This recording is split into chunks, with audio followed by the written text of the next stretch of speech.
бир учурда халифалар ошо уйларга, төөлөргө жол салганды камын көрүшкөн да. Адамдарга эмес, даже ошолорго рахат жеткирип деп. Болуп калат эми бизде деле берсе. Бисмиллахир-рахманир-рахим. Алхамдулилlah. Вассалату вассаламу аля расулилlah. Амма ба'д. Ассаламу алейкум ва рахматуллахи ва баракату. Урматтуу мекендештер, кадырлуу мусулман бир туугандар, баарыңыздарга жараткан Алла Тааланын тынчтыгы, саламы, мээрими, ырайымы жана берекеси болсун. Алла Таала жакшы көрөт. Качан бенде өзүн муктаж сезип, өзүнүн кажетин, муктаждыгын Алла Таалага айтканды Алла жакшы көрөт. Бенде Алладан сураганды Алла жакшы көрөт. Андыктан биз Алла Тааладан дайыма дүйнөдөгү канча жакшылык бар, ахиретте канча жакшылык бар, ошонун баарын сурап жүрүшүбүз керек. Оңой, сахабалар ушундай дуа кылып коет эле.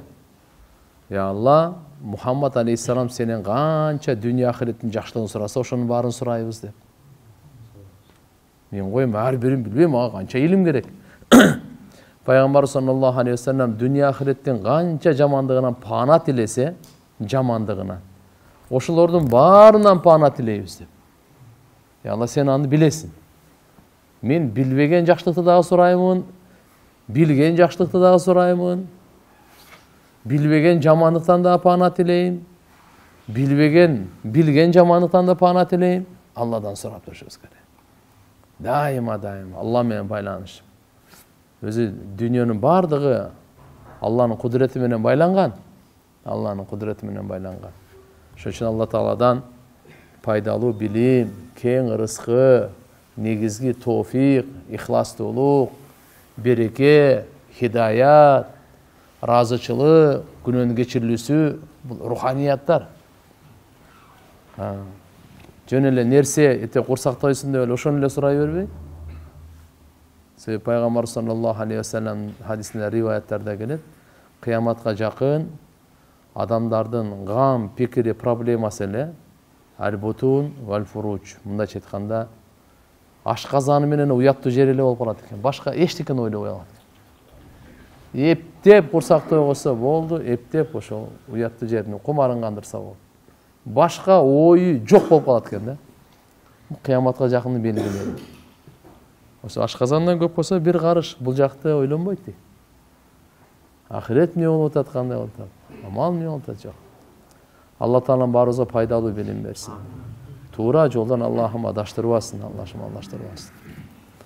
Өткөндө Хазрет Усман разыяллаху анхунун өткөнкү сабактарда насааттары, өзүнүн машалла манакып, фазаилдерин айтып берген элек. Бүгүн Хазрет Али разыяллаху анху, Хазрет Али шер Али деп, Али разыяллаху анху бул Пайгамбар саллаллаху алейхи ва салламдын өзгөчө тарбиясын алган, жакын күйөө баласы, абасынын баласы, эң алгачкы исламды кабыл алгандардан. Пайгамбарыбыз менен Табуктан башка бардык казатта бирге болду. Табукта Пайгамбарыбыз өзүнө атай орун басар кылып Мединага калтырып койгон эле да. Анан, я Расулалла, мени ушу жаш балдарга, аялдарга калтырасызбы дейт. Батыр да, Хазрет Али разыяллаху кандай батыр. Анан айткандай, мен сени жөнү калтырбай турам. Муса пайгамбар менен Харун пайгамбар ага инилер да. Анын даражасы кандай болсо, сен дагы менин алдымда ошондой даражадасың. Бирок менен кийин пайгамбар болбой, сен пайгамбар эмессиң го, атак жакындыкта, ушундай фазаилдерде ал сен ушунча жакынсың дейт. Хазрет Али разыяллаху анху бул атасы Абу Талиб, Пайгамбарыбыз саллаллаху алейхи ва салламга жардам берген киши. Эч кимге тийгизбей, эч кимге чертилбей, эч кимдин көзүн чекчектирбей, деп турган Меккеде Абу Талиб. Пайгамбарыбыз өзүнүн атасын көргөн эмес да. Чоң атасынын тарбиясын өттү эле, чоң атасы өтүп кетти Абдумутталип. Ал өткөндөн кийин эле жаш эле 8-9 жаштында эле кичинекей бала да. Абу Талиптин колунда тарбия алды да. Алинин атасы болот да ошол. Бирок эми тилекке каршы Алланын өзүнүн низамы, системасы экен. Абу Талипке Алла Таала иман бербеди. Пайгамбарыбыздын дядясы, агасы. Кандай жөнөкөй аба эмесе. Чоңойткон. Пайгамбарыбыздын акылдуулугун, зиректигин, тазалыгын, чынчылдыгын кичинекейинен эле билет эле. Ар бир кыймылын билет эле да. Бирок пайгамбарыбыздын айткан дааватын кабыл албай койду. Алла бербесе кыйын экен да. Алла бербесе кыйын экен. Аябай эң пайгамбарыбыздын кыжалат болгондордун бирөөсү ушул болчу да. Пайгамбар көрүп турат да. Көз алдында бейиш тозок. Иман келтирбесе каяка барат экенин көрүп турат. Иман келтирсе каяка барат экенин көрүп турат деп элестетип көрүң. Жөнөкөй нерсе эмес да бул. Эң жакын. Меккедеги ошо Курайштар пайгамбарыбыз дааватын баштаганда Абу Жахилдер келип айтат эле Абу Лахаб. Мениңи токтот мынандай кылып беребиз, тигиндей кылып беребиз деп. Абу Талип бардык мизин кайтарат эле. Бирөөңөр айтып койгон бир нерсе, бир чачы түшсүн мен силерди эмне кылат экен. Кара. Исламга канча жардам берди. Канча жардам. Бирок иман келтирбеди да. Пайгамбарыбыз ооруп атканда өлүм төшөгүндө да келип айтты. Ава деди. Мен айткан калиманы бир эле айтып коюң деди. Ла илаха иллаллаху Мухаммаду Расул бир эле жолу айтып коюңузчу деди. Эртең кыямат күнү мен сизди шафаат кылып кетем деди. Бардыгынан, бардыгы ушу бир эле сөздө тилинен чыкпай койду. Кана биз бир айтып коелу. Ла илаха иллаллах Мухаммаду Расулуллах. Кандай чоң бакыт бул. Пайгамбарыбыз ушуну айттыра албай койду. Кимге? Өзүнүн абасына каерде? Меккеде. Пайгамбарыбыз тирүү кезинде. Бизге Аллахым берди го мынан. Пайгамбарыбызды гам жеп койду. Алла Таала аят түшүрдү. Иннака ла тахди ман ахбабта, валакин Аллах яхди ман яша. Эй Мухаммад саллаллаху алейхи ва саллям. Кимди сен жакшы көрсөң, ага хидаят бере албайсың деп койду да. Жакшы көргөнүңө сен каалаганыңа хидаят бере албайсың. Бирок Алла кимге кааласа ошого берет деп койду. Караңчы. Ушунчалык аракет кылып. Абу Талипке айтты, бир эле айтыңыз, бир эле болчу. Не деди? Ана Курайштын айтат алар дейт. Бул ушу өлүмдөн корккондон айтып берди деп. Кур намыз да. Бүгүн ушу кур намыз үчүн өлөт адамдар. Кур намыз үчүн өлөт. Мойнуна алса болот эле. Адам мындай экен да. Жаны менен малы келип калса, малын берип береткен дагы жанын сактап калат экен да. Намызы авири менен жан келип калса, жанын берип өткөн, бирок намызды калат экен да, кара. Намыз авир чоң нерсе турат да. Ошон үчүн айтып атат, болбой койду. Аят түшкөндөн кийин ана пайгамбарыбыз, я Алла. Намыз эмне? Кур намыз. Аналар эмне дейт? Өлүмдөн коркуп иман келтире берди дейт. Мен ушундай авторитет киши болсом Меккеде, Курайштын авторитет кишиси болсом, ушу Мухаммадтын сөзүн айтты. Айтпай кой. Алла. Бирок пайгамбарыбыз айткан, дозокту азаптын түрлөрү бар. Эң жеңил азап Абу Талипке болот деген. Азаптан жеңилдик болот экен да. Эң жеңил азап Абу Талип болот. Жеңил азабы кандай дебейсизби? Эки буттун тамандын алдына чокту коет экен. Анан башында мээ кайнайт экен. Ушу эң жеңил азап экен. Мушкатыл Масабик деген китепте келет. Ушундай деп айткан да. Эми оорун кандай. Ошо Абу Талиптин баласы Али разияллаху анху. Көрдүңүзбү кандай? Алымдардын ортосунда талаш бар. Хадичени өз биринчи исламды кабыл алганбы? Абу Бакыр Сыдык разияллаху анху биринчи кабыл алганбы? Же Али разияллаху анху биринчи кабыл алганбы деп. İslam'da birinci kim kabul alganıydı? Talaş. Üçünün ortasında. Көпчүлүк анан айтат, жок, биринчи Хадича, экинчиси Абу Бакыр, үчүнчүсү Али дейт. Кээ бирлер айтат, жок, биринчиси Хадича, экинчиси Али, үчүнчүсү Абу Бакыр дейт. Мындай болуп кетет. Бирок уламалар жалпысынан мындай деган, булар үчөө ушу бир учурларда эле пайгамбар саллаллаху алейхи вассаламдын аялдардан Хадича энебиз, эркектерден Абу Бакыр Сыддык разыяллаху анху, жаш балдардан Хазрет Али разыяллаху анху, мындай деп койсок болот дейт. Кулдардан Билал разыяллаху анху. Кул азат кылган кулдардан Зайд ибн Хариса разыяллаху анху. Булар биринчи исламды кабыл алгандар. Hazreti Ali razıyallahu anh bir rivayatta 8 yaş, 9 yaş, 10 yaş деп келет. İslamны кабыл алган мезгилдер. Жашы канча болчу да?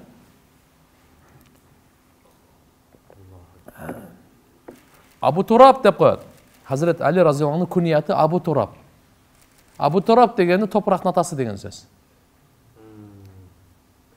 Ошо Hazreti Ali razıyallahu anh айтат, мага эң жаккан пайгамбарыбыздын айткан kunyatı Abu Turab deydi.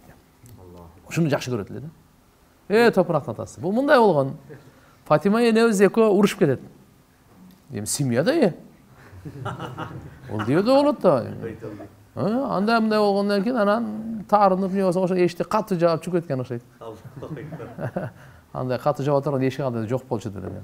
Өзүбүздүн сөзүбүз менен айтып атам да. Барып мечитке барып жатып алат. Мечитке барып жатып алат. Биздегилер кайка барат азыр? Аракканага кетеби? Капа болсо кайка барат? Капа болсоң мечитке кел. Кайгыңды, капаңды кетире тургандын үйүнө кел. Биз азыр кайерге барганды да билбей калдык, Тооба кылдым. Ушунчалык башыбыз айланып калды. Кайерге барганды билбей калдык. Келди мечитке. Hazreti Ali razıyallahu anh. Мечитте ал убактарда кайсы мындай килем, кайсы пол жерге жатканда. Жерге жаткан. Пайгамбар саллаллаху алейхи вассалам үйгө барып калдык. Бараса Али кайда? Али жок. Кайка кетти? Чыгып кеткен. Кайка кеттин караштырып, мечитке келди пайгамбарыбыз. Келсе, Hazreti Ali razıyallahu anh жаткан экен. Жаткан экен.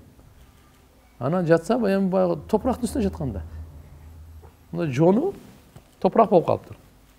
Пайгамбарыбыздан күбүп туруп, Абу Тураб, тур деди да. Топуракты күбүп туруп айтты. Топурактын атасы деди. Ошо бойдон Абу Тураб бойдон калып кетти да. Бардык айтканда Hazreti Ali Абу Тураб деп, машалла. Өзүндө дагы ошо сөз мага жагат эле. Пайгамбарыбыз мага күнүят койгон. Андай болбойт, мындай болбойт деп. Бир жагынан өзүнүн абасын эле баласы да. Бир жагынан күйөө баласы. Жана Керим Турапов ошондон экен да, фамилиясы. Турапов? Билбейм. Мүмкүн болгондур. Hazreti Ali razıyallahu anh'ın apası Fatima binti Asad. Бул да исламды кабыл алып, хижрат кылгандардан, пайгамбарыбыздын жашоосунда дүйнөдөн көз жумган. Пайгамбар саллаллаху алейхи вассалам өзү койгон. Hazreti Ali razıyallahu anh'ın айтылганда караганда 15 уул, 18 кызы болгон. 15 уул, 18 кызы да. Кудай касалда келебиз. Бирок бунун бардыгы Фатима энебизден эмес. Фатима энебиздин никесинде Hazreti Ali экинчи аял алган эмес. Üstüne algan emez. Fatima Zahra radıyallahu anha Peygamber sallallahu aleyhi ve sellem'den boru. Fatima yenimizden Hasan, Hüseyin radıyallahu anh. Ya.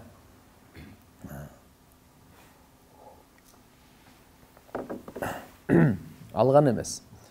Fatima yenimiz ötkünden keyin, andan keyin alıp Oşodan keyin anan keyin balдар.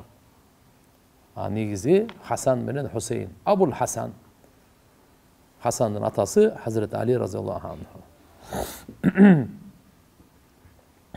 Hazreti Ali radıyallahu anh bul aşara-i mubaşşara 5-10 sahabaga хушкабар берилген эле ошонун бирөөсү. Пайгамбарыбыз разы болуп кеткен Hazreti Umar radıyallahu anh 6-10 кеңешке шайлап кетпеді беле, алтауың бирөөң болосуңар деп. Ошонун бирөөсү. 4 хулафай рашидин. Абу Бакр, Умар, Усман, Али. Ушунун бирөөсү радиаллаху анхум. Улама раббаниин, ахадул улама раббаниин. Мин деген алымдардын бирөөсү ушу болгон. Саид ибн Мусайиб рахматуллахи алейхи айтат. Bir mesele, bir fatva, bir çeçim Hazreti Ali'den çıksa boldu. Başkadan sorağın kaceti yok oluyor. Kacet yok oluyor. Bolğonda da emmin degen batırlardan birisi ele. Atağa çıkan batırlardan birisi ele. Badır'da kim çıktı? Uhud'da kim çıktı? Ahzab'da kim çıktı? Betme bet, cekeme ceke çıkanda birinci çıkarttı. Batır ele.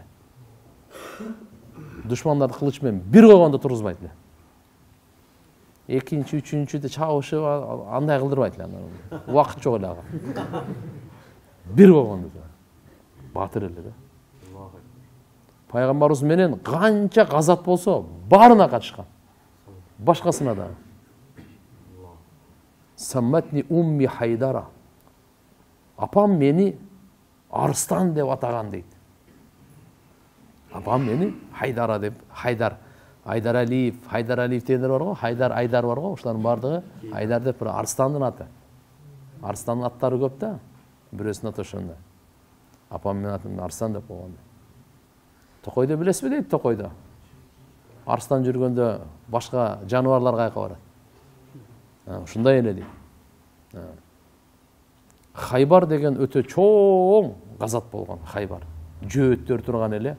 Peygamberimizge daima jamandyk kılıp düşmandyk kıla öğret ele. Alар Medinadan Peygamberimiz çıkarıp bergen bolчу da. Adam barıp alardan bir kança çepi var eken açtı jеңди. Bирок эң чоң çepin aça alбай койгон. Алар üstüden ata bergen, bular astıdan tap-takır bolбой kança gün kıynalıp ketişip. Ana Peygamber sallallahu aleyhi ve sellem aytkan. Ertege şu Allah Teala tarafından vahiy kelgen de. Men bul jelekti ушундай адамдын колуна беремин деген. Allah'ın elçisi жакшы көрөт ал адамды.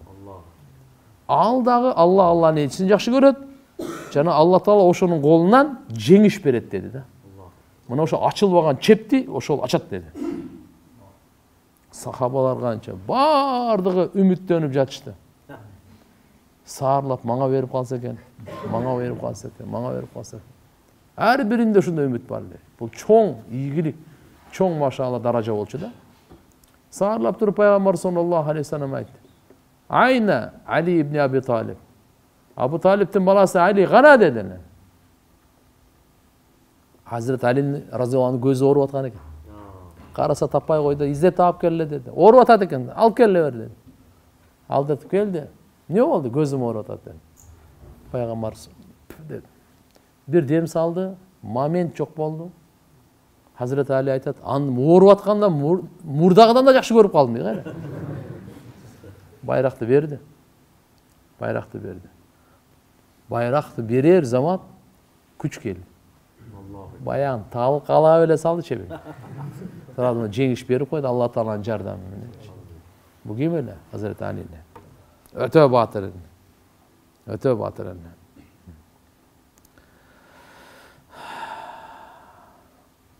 Demek bu İslam'da kabul alganda 10 yaş degeni var eken, 8 yaş degeni var eken. Bir jerde Zubayr menen Ali radıyallahu anhuma. Eko çoğu ошол 8 yaşında kabul alışkan degen eken. Kanday bolbosun, yaş kezinde kabul algan İslam'dı. Kiçinesinden ele, akıldı, bilimdi, takva, aң sezim күчтүү, түшүнгөн, адепти, эми укмуш эле болчу да. Peygamber sallallahu aleyhi ve sellem Mekke'den sahabalardı Medina göçe bergilе. Bular batırtkıda emес. Kol salıp atышат. Ар кандай жаманды четкирип аткандан кийин Медина көчүрө берди, бирок өзүнө буйрук келе чыкканга Алла Тааланын буйругун күтүп турган эле. Мейли деп хижратка уруксат бергенде Абу Бакр Сыддык разыяллаху анху экөө келишип, болду деди, кандай Алла сүйлөшүп түндөсүп кетели, тинтели деп. Макул деп. Себеп ага чейин Пайгамбарыбыздын башына 100 төс айылган эле. Müşriktер kеңешip, шайтан келип, о, бе карып калган кишинин өңүндө келип, шайтан ушу кеңешти бергенде. Кээ бирлер айтканда, бул ушу кетип бизден ушу Меккеден жок болгон эле жакшы, тынч жашайлы депчи. Кээ бирлер тигиндей мондай ар кандай ойлорду айтса, шайтан айтат, ооба тынч жашайсыңар дейт. Бул тияка барып, күчөйүп келип, силерди талкалайт деген. Анан эмне кылайлы дегенде, кызыксыңар, ушул жерде өлтүргүлө дейт. Ушул жерде өлтүрүлө. Өлтүрүүгө кандай? Кандай өлтүрүүгө деп. Өлтүрүүгө башына 100 төө сайган. Ким өлтүрсө 100. Бул демек жашыруун кылыш керек эле. Ушу мына кетет деп ушу сөздөр баары чыгып калат экен да. Ошол учурларда Абу Бакыр Сыддык разыяллаху анху менен чогуу чыга турган учурда пайгамбарыбыз Мухаммад алейхиссаламга Меккедеги мушриктердин баардыгынын аманаты пайгамбарыбыздын колунда эле караң. Эми тамашаны караң. Пайгамбарыбызга аманатын койгондо пайгамбарыбыз керек. Керек да? Себеп алар ишенет, алар билет, жашоосунун тажрыйбасын өткөргөн, бул Мухаммад алейхиссалам бир тыйынга кыянат кылбайт.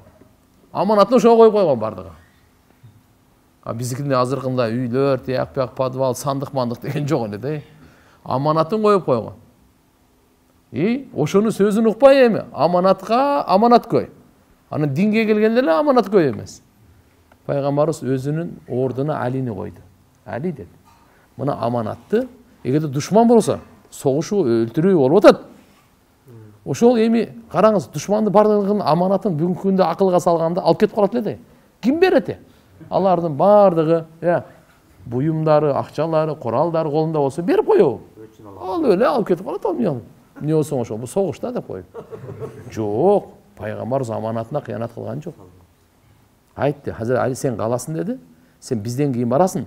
Бирок мына паланчаныкы, мына түкүнчөнүкү, мына паланчаныкы, мына мынаныкы бардыгын канча нерселери болсо аманаттан таркатып бересиң дейт. Анан булар курчап алган эле. Пайгамбарыбыз өлтүрөбүз депчи. Өлтүрөбүз деп курчап алган эле. Пайгамбар саллаллаху алейхи вассалам өзүнүн ордуна Хазирет Алини жаткырып чыгып атканда, ошо бир топурак менен эле. Бир топурак, бир уч топурак. وجعلنا من بين أيديهم سدا ومن خلفهم سدا فأغشيناهم فهم لا يبصرون. Чачып койду. Ар бир мушриктердин көздөрүн андай талкалап. Ошентип айтты, пайгамбар спокойно эле чыгып кетип калды. Бирөө да көрбөй калды. Таң ачык күтүп отурушту, жатат окшойт деп. Таң атты, барып караса эле пайгамбарыбыз жок. Ким? Али. Эмне болду? Ага бириси дей албайт бирөө жарым. Ана мына деп калып кетти. Аны бул чыгып кеткенин билгенден кийин аркасынан түштү тобо менен. Ады дайшаны. Бул Хазирет Али разыяллаху анху ошол убакта пайгамбарыбыздын аманатын таркатып бергенге калып, мынакей батырлыгын көрүңүз. Жалгыз калды. Бардыгы тегереп турганга. Жалгыз калды. Аманатын бардыгын таркатып берип, кийин аркасынан хижрат кылды. Саид ибн Мусаййиб рахматуллахи алейхи айтат, Хазирет Алиге Ухуд согушунда 16 жерден чапкы жеген экен. Кылычтан, найза, жау, 16 жеринен. Аштеко, мол эмес. Ибн Масуд разыяллаху анху айтат, качан Хазирет Али разыяллаху анху Мединада бир чечим чыгарса, фатва чыгарса, болду. Ал талкууга алынбайт эле. Ибн Мусаййиб рахимахуллах айтат, Алиден башка бирөө дагы менен сурагыла, любой вопросуңду деп айта албайт эле. Ва Хазирет Али разыяллаху анху ушундай деди. Салуни, гайр Али мындай деп. Ма кана ахад якул, мындай деп айта алышпайт эле да. Салуни деп, менен сурагыла деп. Гайр Али, Алиден башка. Али разыяллаху анху ушундай jasna берет. Ибн Аббас разыяллаху анхума, Ибн Аббасты билесиздер. Раисул муфассирин. Кур'ан тafsirinde раиси кандай илимди?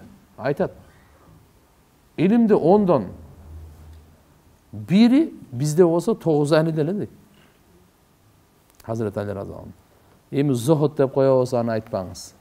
Дүнүйө кызыкпаган. Дүнүйө бул өлүк дейт эле. Өлүктү ит жейт дейт эле. Катып айтат. Өлүк ит жейт эле. Бирок өзүң карай турган болсоң, баатыр, ичи кичине чыккан, төшү дагы, сакалы коюу эле. Hazreti Ali разияллаху Аллаға мунажатын сөзін айтыңыз, қараңыз не дейді. Кафани иззан ан такуна ли раббан. Ва кафани фахран ан акуна лака абдан. Аллаху акбар. Маңа жетіштүү дейді. Маңа авторитетке. Не жетіштүү? Я Алла, сен менің робымсың ғой, ушул маңа жетіштүү. Ушул маңа авирге иззатыңма, сен менің робым екенсің, ушул маңа жетіштүү дейді. Эми менің сыймығыма, мен сенің құлың болғаныма жетіштүү дейді. Ушул маңа чоң сыймық, мен сенің құлыңмын дейді. Ушул маңа ең чоң сыймық. Я Алла, мен сенің құлыңмын, мен ушу сыймығым ушул.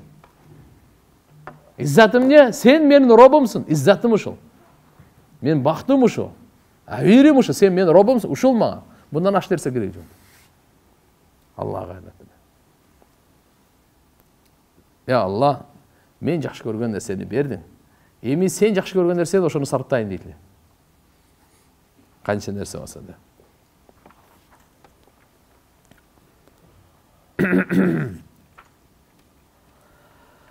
Allah akbar. Hazreti Ali razıyallahu anhu'a Peygamber sallallahu aleyhi ve sellem жолдомо берип атканда Хайбарда Али мына желекти алгын, согушкун деп. Ошондо Hazreti Ali айткан экен: "Я Расулаллах, уqatiluhum hatta yakun mislana." Мен алар менен согушайын. Алар бизге окшоп мусулман болгонго чейин, аягына чейин ушундай согушайынбы деп. Пайгамбар саллаллаху алейхи ва саллям айтты: "Ооба. Алардын ошо аймагына түшүп, ошондой кылгын. Бирок билип кой, биринчи, сумма дуухум илал ислам, биринчи аларды сен исламга чакыргын. Барып эле кылыч менен көтөрүп эле чапкыла бере, жок, андай эмес. Биринчи сен аларды даават бергин. Иманга чакыр. Алланы тааныштыр. Исламга чакыр. Андан кийин ва ахбирхум бима яджибу алейхи мин хаккиллахи таала фи. Кабар берген Алла Тааланын кандай акысы бар алардын мойнунда, намаз окуу, зекет берүү жана башка, аларды кабар берген.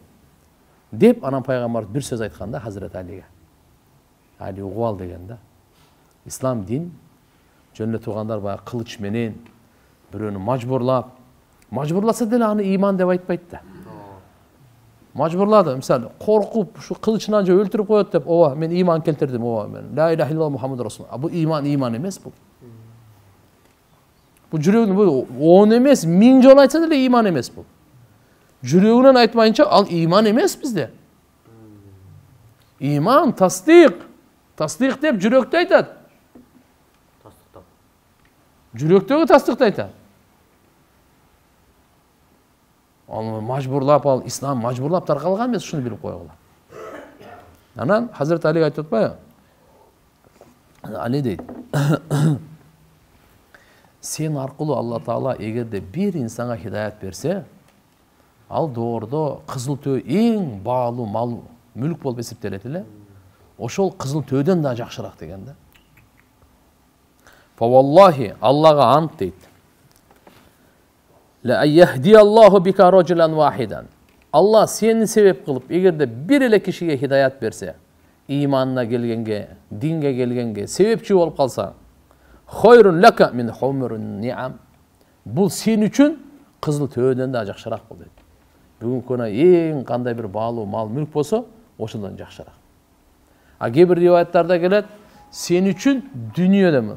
Gün çıkkan, çıkıştan batışka çeyin kança baylık var, oşudan jakşırak. Bir adamdın tuğra jolga gelip kalıyorsu, tobaga gelüsü, imanга gelüsü, namazga gelüsü, tuğan bizge dele uşul. Kıyamat günge çeyin büröne egerde sebep bolup kalsak, bul bizge neden jakşırak eken? Dünyanın baylığının barынан jakşıraktır. Oçun üçün tuğandары var, koşunalары var, dostları var. Biz аны жек көрбөй же башка болуп, биринчи иманга чакырайын. Kur'an-ı Kerim'de ayet var. Nad'u abna'ana ve abna'akum. Bol mындай bir okuya oldu. İbtihal dep koyat.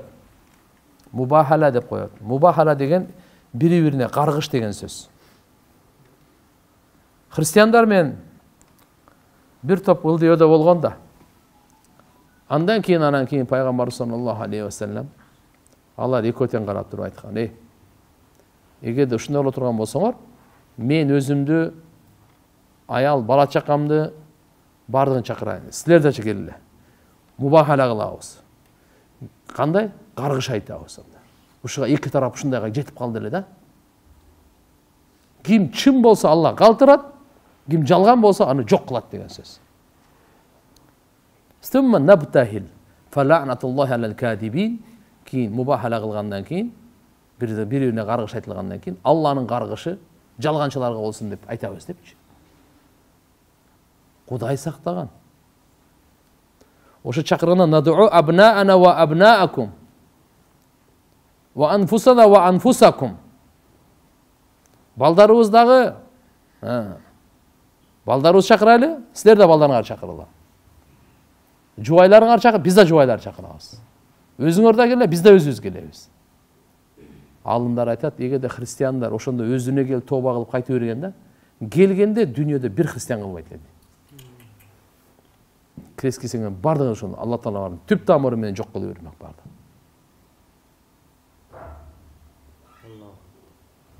Пайгамбарыбыз саллаллаху алейхи ва салламга Меккеде да келип алып, Меккедеги мушриктер ушинтип берет эле да. Сен эгерде айтып атканыңдай чыныгы пайгамбар болсоңчу, Меккеде ал таштак жер, суу чыкпайт. Мына тоолорду алып таштачы. Так, анан эмне кыла коеюн дагы? Ушул жерде дарыя, булактарды чыгарчы. Биз эгин эгейли. Дагы эмне кыла коеюн?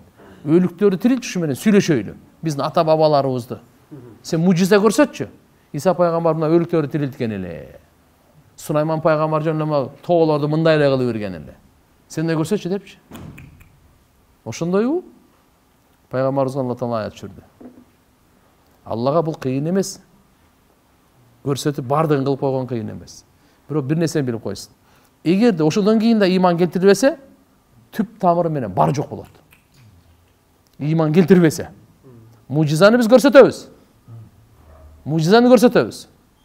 Булар жердин маселесин айтып атат. Пайгамбар жерде туруп, асмандагы айды бөлүп салбадыбы? Сен мына жерде кичинекей бир проблеманы айтасың, чепухаларды. Пайгамбарыбыз жерде туруп, мына ай бар го, экиге бөлүп койду. Бунун мааниси буларга мужизаны көрсөтсөң деле ыйман келтирбейт булар. Баары. Болсо Куран өзү мужиза ушу түшүшү менен өзү. Эмне нерселердин бардыгын силерге айтып койду. Курандын өзүнүн мужизасы. Пайгамбар Алла Таала айтты. Мухаммад, сен көп кайгырба. Сенден мурдагы пайгамбарларга да кудду ушундайлар болгон.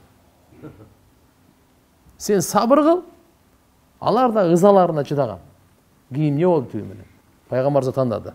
Кааласаң ушу айткан мужизаларын бар жасап берип коелу, бирок булардын баары жок болот. Кааласаң буларды тек коелу дагы, бирок булардын кээ бири ким ыйманга келтирет, ыйманга келбейт, ошону тег коелу. Пайгамбар ошону тандады. Жок. Я Алла, сен эгерде мужиза көрсөтүп мындай эме кылбайсың, баары жок болуп кеткенде мен аны каалабайм деди. Анан көрөк деп, анан ошолордон анан кичине акылына келгендер ыйман келтире берди, калган өтө берди да. Мен эмне айтайын деп аттым анан деді. Мубахала. Ушул жерде Хазрет Алинин дагы бар эле да. Пайгамбар саллаллаху алейхи ва саллям өзү Фатима энебизди, Алини, Хасан, Хусейн балдарын бардыгын кеп кетти. Келгиле деп. Тилер келбей койду. Келбей койду да. Алар билди, сезди. Бекем ишенет элек. Берсек биз бүгүн тирүү болбойбуз деп билет эле бардык. Келбей коюп өздөрүнө жакшы болду. Келгенде алар эле эмес, алымдар айтат, алар эле эмес, жер жүзүндө христиан жок болуп кетти. Сахih Муслимде келет, Зайд ибн Аркам разияллаху анхудан риваят. Пайгамбар саллаллаху алейхи ва саллям бизге бир жолу хутба айтып туруп, Мекке менен Мединанын ортосундагы бир жерде экен. Аллага мактоо айтты, алкыш сана айтты, вааз, насааттарды айтты. Андан кийин анан айтты, кабардар. Эй адамдар деди. Мен инсанмын. Робумдун жиберилген пайгамбарымын. Жанага жооп беремин. Мен силерге эки нерсени таштап кетип атам. Биринчиси Алланын китеби, анда хидаят бар. Аввалухума китабуллах фихил худа ван нур. Эки нерсен. Фахуду мин китабилlah вастамсику бихи. Алланын китебин силер бекем кармаңгыла. Ошону кармагыла. Амал кылгыла. Кийин Алла Тааланын китебине пайгамбарыбыз Куран менен амал кылганга айтып деп кызыктырып, анан экинчиси ва ахлу байти, мен силерге таштап кетип атам эки нерсе. Биринчиси Куранды таштап кетип атам, экинчиси үй бүлөмдү таштап кетип атам. Ахлу байти. Уздаккирукумуллах фи ахли байти. Мен силерге эскертип коеюн. Менин ахли байт, үй бүлө бала чакам боюнча эскертип коеюн. Этияттагыла дедим. Не деген? Ар кандай сөздөрдөн сен айта бербегиле деген сөз. Пайгамбар саллаллаху алейхи ва салламдын өзү үй бүлөсү бул. Биз ар бир намазда пайгамбарыбыздын үй бүлөсүнө дуа кылабыз, салават айтабыз. Билесиздер да? Аллахумма салли ала Мухаммад ва ала али Мухаммад. Дүйнө жүзү боюнча бардыгыбыз эгерде түшүнүп намаз окуп аткан болсок, пайгамбарыбыздын өзүнө эле эмес, пайгамбарыбыздын үй бүлөсүнө биз салават айтабыз. Ар бир намазда. Куранда ахли байти. Эми удаккирукумуллах фи ахли байти 3 жол айт. 3 жол айт. Вакила ваман ахлу байтихи я Зайд. Зайд ибн Аркамдан сурап атат шакирттери. Ахли байт ким? Алейсу нисауху мин ахли байти, пайгамбарыбыздын бала чакалары ахли байти, үй бүлөсү, аялдары үй бүлө эмеси ахли байт эмесми депчи. Кала нисауху мин ахли байтихи. Аялдары үй бүлөгө кирет, пайгамбарыбыздын бардык жубайычы. Валакин бирок ахли байтихи ман харрама садака алейхим, хуррима садака алейхим, аларга садака арам кылынган ушулар ахли байт. Кыйла ва манхум, алар кимдер дегенде алу Али, алу Акил, али Джафар, али Аббас. Мына ушулар деди да. Ушулардын үй бүлөлөрү. Булар садака алса болбойт. Байлар зекет алса болбойт, а? Зекет берсең өтпөйт да. Байларга, кембагалдарга бериш керек. Зекетти кафырларга берсең өтпөйт. Жок, мусулмандарга гана бериш керек. Макулбу? Буларга хадия берсе болот. Хадия. Хадия бардык инсанга кете берет. А садакага келгенде хадия эң жогорку нерсе. Бул бардык инсанга кете берет да, хадиячы. Байына деле, кембагалына деле, мусулман эмес, пайгамбарыбыздын ахли байтине, ахли байт эмес, бардыгына. Хадия. Садакага түшкөндө токтогула дейт. Байларга деле берсең болот садака, байлар деле алса деле болот, кембагалдар деле алса болот. Макулбу? Бардыгы алса болот. Мусулманга деле, мусулман эмеске деле садаканы. Бирок пайгамбарыбыздын үй бүлөсүнө болбойт. Ушул жерден ажырап калат. Андан кийин дагы түшөбүз, дагы кетип зекет дегенге. Айыр келгенде анан кийин байлар чыгып калат. Мусулман эмес кафырлар чыгып калат. Мусулман болуш керек, кембагал болуш керек деп анан айтыла баштайт. А кээ бирлер биздин го мазхабта арак ичкендерге деле, намаз окуган мусулманга деле берсе болот. А кээ бирлерде болбойт.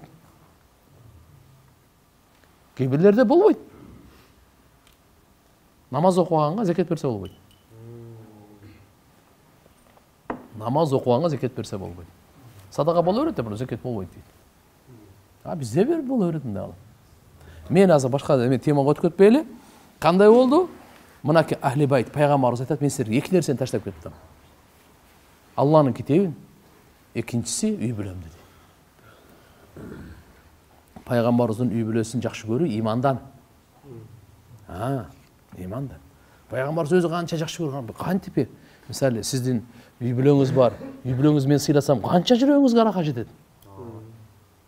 Туурабы? Мунун баласын урматтап койсом, бунун бала үй бүлөсүн урматтасам, канча аракат жетет. Пайгамбарыбыздын үй бүлөсү ал.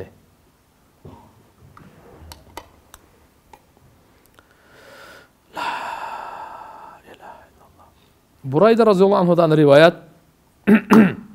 Пайгамбар саллаллаху алейхи ва саллям айтат: "Инналлаха амарани би хубби арбаа." Алла мага буйрук берди. 4 кишини жакшы көргөнгө дейт. Ва ахбарани аннаху юхиббухум. Жана кабар берди, Алла өзү ошо 4-өөнү жакшы көрөт экен. Алар кимдер экен? Кыйла я Расулаллах. Алланын элчисине айтылынды, "Саммихим лана." Алардын аттарын айтып койбойсузбу бизге? Кала Алиюн минхум. Ошонун 4-өөнүн бирөөсү Али деди. Якулу далика талатан, Bunu 3 жолу айтты. Ал Али деп. Так. Ва Абу Зар экинчиси, вал Миqdad үчүнчүсү, ва Салман төртүнчүсү. Амарани би хуббихим ва ахбарани аннаху юхиббу. Раваху Тирмизи, имам Тирмизи рахимахуллах бул хадисти алып келет. Ва кала хадисун хасанун, бу хадис хасан. Ибн Умар разияллаху анхумадан риваят. Пайгамбар саллаллаху алейхи ва саллям аха Расулуллах байна асхабихи фажа Алиюн тадма айнаху. Пайгамбарыбыз Меккеден Мединаға көчүп келгенде, ар сахабаларды меккеликтерден, мединалыктардан бирден достоштурган эле. Иха деп коебуз, муну мырза. Достош, муахат деп коебуз. Достоштурган эле. Так, Меккеден сен келдиңби сен? Мединадан. Болду, экөөң. Бул машалла экөөң достоштурган, бул жардам берет буга. Себептен ал жакта үйү, мал мүлкү бардын таштап көчүп келгенде, эчтекеси жок да бунун. Кийимден бөлүшөт, тамактан бөлүшөт, нерседен бөлүшөт. Аллаху акбар. Кээ бир сахабалар, ошо ансарлар ушунчалык кызмат кылган мухажирлергечи, мына үйдүн жарымы сеники, мына бактын жарымы сеники, мына кийимдин жарымы сеники. Жада калса, кээ бирлери аялдары болсо, мына бирөө талак берип, ошонун бирөөнү сени. 2-ден 3-тен аялы барлар. Жада калды. О, жөнөкөй болгон эмес. Ушундай бардым көргөндө Хазирет Али келди дейт, көзүнөн жаш агызып. Тадма айнаху, эки көзүнөн жаш агып келди дейт. Факала, я Расулаллах, ахайта байна асхабик, ва лам туахи байни ва байна ахад. Шерик досторун, сахабаларыңыздын бардыгын ушундай достоштурдуңуз, бирден кылып чекинен. Мен менен эч кимди достоштурбай койдуңуз деди. Факала лаху Расулаллах, пайгамбарыбыз айтты: "Анта ахи фи дуня ва ахира." Сен менин бу дүйнөдө да ахиретте да досумсун деп. Болобу жеши? Бүттү да эмне бар? Манаке. Мухажирлер менен ансарлар бири-биринен мынакей достоштуруп атса, пайгамбарыбыз ага эмне деп койду? Сен менин шеригимсиң деп койду, болду. Эмне кыжалатсың деп. Раваху Тирмизи ва кала хадисун хасан. Имам Тирмизи рахматуллахи алейхи риваят келтирип. Умму Атия радıyallahu anha enemiz айтат. Ba'asa Nabi sallallahu aleyhi ve sellem ceyşen fihim Ali. Peygamber sallallahu aleyhi ve sellem bir gazatqa askerlerdi jönötüp, anda Ali dağı var ele. Ali razıyallahu anh koşa jönötkön ele. Sami'atu Nabi sallallahu aleyhi ve sellem ve huwa rafi yaday. Men peygamberimizden uqtum deydi. Ummu Atiya enemiz. Peygamberimiz kolun götürüp dua kılıp atkan eken. Ne dep? Mınday dep. Allahumma lam tumitni hatta turiyani aliyan. Ya Allah, bana ölüm berбегин Ali'ni görsetmeyince depçi. Onlar safarga geçken. Ya. Onlar safarga geçken. Bana ölüm berбегин dedi. Hazır Ali'ni bana görsetmeyince dedi. Ara. Ravahu Tirmizi bul, dağı Tirmizi'den gelen. Hazreti Ali razıyallahu anh'ın bir dostu, Zar ibn Hubeyş, beken Habiş bir Hubeyş, hoş gerek. Rivayet kılat. Kale Ali razıyallahu anh'ı aytıptır bundaydı. Ant Allah'a valledi felakal habba dandı jargan. Dandı jargan degende düşünüsüzler de. Allah subhanahu wa ta'ala söktü, dandı jarıp oşol жерден bizge rızkı veret de. Misali barыңızle piyaz, saviz, başka nerseler degeybiz go. Ana oşunu qarap көрсөңүз, biologiya bari tasdiqtayt da. Oşonun savagıçı al keseklerdi toprakta jarıp çıkkanга gücü жетпейт ами. Bu Allah Taala'nın kudreti oşunday. Oşunda katуу nerseni jumşak menen jarıp çıkarat da. Falikul habbi wan nawa. Kur'anda Allah subhanahu wa ta'ala özünün sıfatı menen tanıştırıp atat. Dandardı dagı, sööktөрдү dagı jarıp çıkaruçu deyt. Biz jönү hem seyip ırıtıp koyuz da budaylardı, arpalardı mындай kılып. Hazır hem kol menleri sevilbey kaldı, emeleri seyip koydu, ırıtıp koydu. Boldu, jerge. An tiyaktan уже sen işin yok da boldu. Antum tazra'unahu am nahnu zari'un. Sizler egin egesiңер öce biz çıkarabız bir kандай bir çeşiş olmayın. Ey bendeler. Sizler только çaşkandele öylesizler mi diyorlar? Atiyaktan çıkara almayısınlar sizler. Kim çıkarıyordu? Allah çıkarıyordu. Oşa kayıntıp çıkarıyordu. Bir buğdaydan kança savagı menen ya. Her birinde kança çıkarıyordu. Oşoga zatqa ant деп içip atat da. Дан данектерди, сөйөктөрдү жарган затка, ва баран насама, махлуктарды жаратканга не деди? Иннаху ла ахду наби саллаллаху алейхи ва саллам ал уммiyye илейя. Не деген? Пайгамбар саллаллаху алейхи ва салламдын мага болгон ушундай келишим, уадаласы. Не деген? Ла юхиббуни илля муъмин. Мени имандуу гана адам жакшы көрөт деди. Так. Ва ла юбгидуни илля мунафикун. Мени мунафык гана жек көрөт деди. Раваху Муслим, имам Муслим рахимахуллах бул хадисти риваят кылып атат. Пайгамбар саллаллаху алейхи ва саллам Хазрет Алиге айтты. Келишим, Али, билип кой. Сеничи имандуу гана адам жакшы көрөт, мунафык гана сени жаман көрөт. Билебиз, сахабалар ошол жерде айтат да, могучу. Абу Саид Худри радıyallahu anh айтат. Биз билет элек мунафык ким экенин. Кантип Хазрет Алини жек көргөндөр аркылуу дейт. Ким Хазрет Алини жек көрсө, о так билип алдык. Ушу мунафык. Болсо билиш кыйын да. Пайгамбарыбыз бизге айтып койгон, Али, сени мунафык гана жек көрөт. Мунафык гана жек көрөт. Момун гана сени жакшы көрөт. Жөндөй эмес бул. Ахат менен айтылып атат. Пайгамбардан ахат мага деп атат. Алла юхиббани илля муъмин ва ла юбгидани илля мунафикун. Раваху Муслим, имам Муслим рахимахуллах риваят кылат. Сахih hadis. Ошон үчүн Тирмизиде келет, Абу Саид радıyallahu anh айтат атат. Kunna na'riful munafiqin bi bughdihim aliyan. Biz bilet elek munafiqtарды bilet elek. Sahaba айтат, Абу Саид Худри айтат. Bilet elek sahaba. Не дейт? Munafiqtарды bilet elek. Ким экенин билип алганбыз дейт. Кантип Алини жек көргөнүн себебинен билип алганбыз дейт.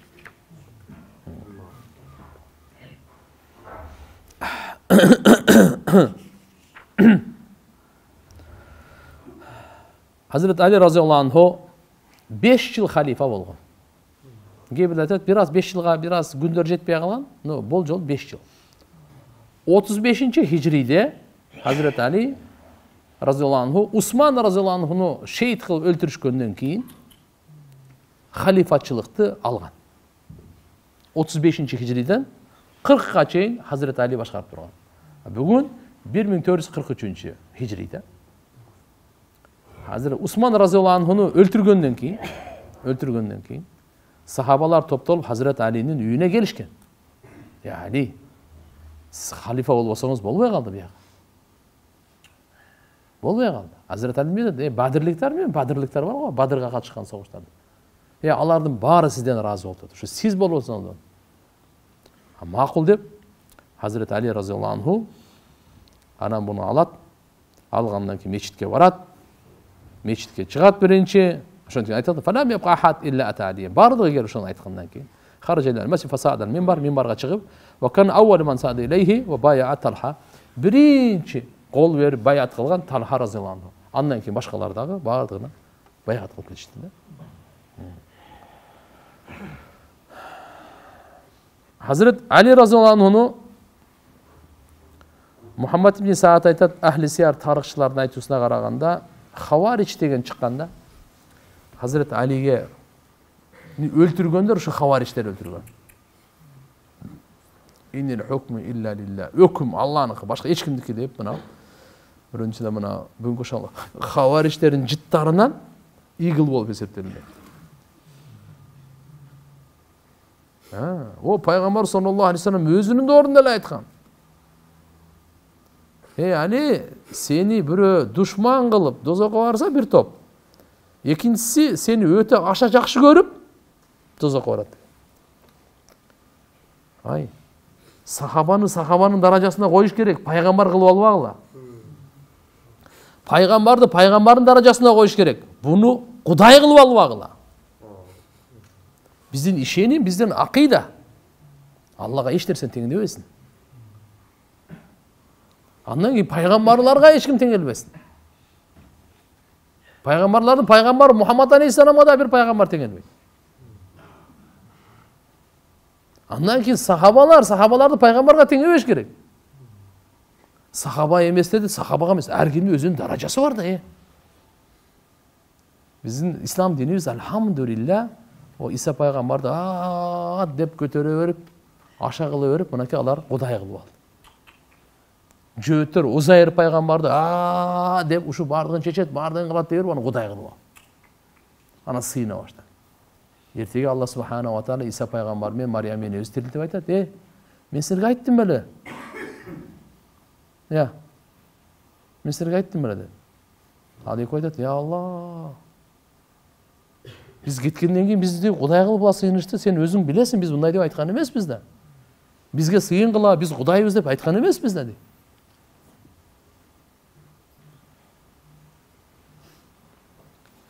Мейли. Ушул хавариштер өлтүргөндө Хазрет Али разияллаху анхуну багымдат намазда ууланган кылыч менен чапканда аны Абдурахман ибн Мулжим деген. Мулжам. Абдурахман ибн Мулжам деген. Аль-Муради деп коет. Ошол келип ошолор булар болсо Меккеден эле келишим чечишкен. Отурганда булар мындай дешкен.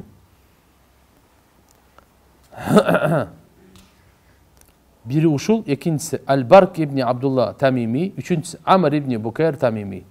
Фачтамау би Макка, Меккеде топтолгон, ва таакаду келишим түзүшкөн, ла яктуланна Али ибн Аби Талиб ва Муавия ва Амр ибн Ас. Үчөөнү өлтүрөбүз деген. Алини, Муавияны, Амрды. Амр ибн Ас. Факала ибн Мулжам айткан, Абдурахман ибн Мулжам айткан: мен ана ли Али, мен Алини неме кылам деген. Аль-Барк айткан: мен Муавияны деген. Анын аркысы Амр ибн Букайр айткан: бул болсо мен Амр ибн Асты кылам деген, өлтүрөм деген да. Булар келишкенде да мындай кылган: ва таахаду ан ла яржи ахад ан сахибиhi hatta yaqtulahu aw yamuta dunahu. Охо. Мындай деп келишти: бирөөбүз дагы кайтпайбыз, өлтүрөбүз же өлөбүз болду. Чечим ушул. Үчөө тең ант беришип келишип келишкен. Же аны өлтүрөбүз же өлөбүз деп. Рамазан айы болчу.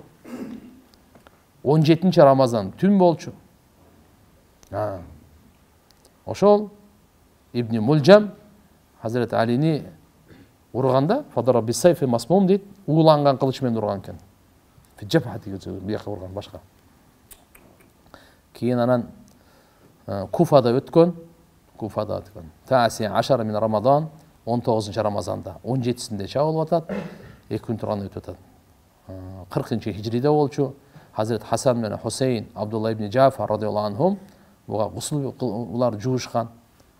Кандай болгондо дагы Хазрет Али разияллаху анху шейит болуп дүйнөдөн кайткан. Буну Пайгамбар саллаллаху алейхи вассалам өзү тирүү кезинде эле 40 жыл мурда айтып койгон. Канча мурда айтып койгон? 40 жыл. Не? 30 жыл мурда айтып койгон. 30 канча жыл мурда деп коюнчу. 30 канча жыл мурда эле айткан. Хазрет Али разияллаху анху өз дагы бул билет эле. Кайсы жылы, кайсы айда, кайсы түнү, кайсы күнү сезип бардыгын. Алла таалам разы болсун. Баарыбызга мухаббатын берсин. Бардык үммөттөн андан. Кудай кааласа, кийинки саатыбыз менен суроо жооп кете берейин. Кийинки саатта буюрса, кенен дагы айтып беребиз. Хазрет Али разияллаху анхунун айткан насааттары, өзүнүн сыпаттары кандай сыпатка ээле, кандай илимге ээле, кандай такыбалыкка ээле, кандай батырлыкка ээле. Хазрет Али разияллаху анху башкарганда канча жерден эмне кылды, кандай болду? Буюрса.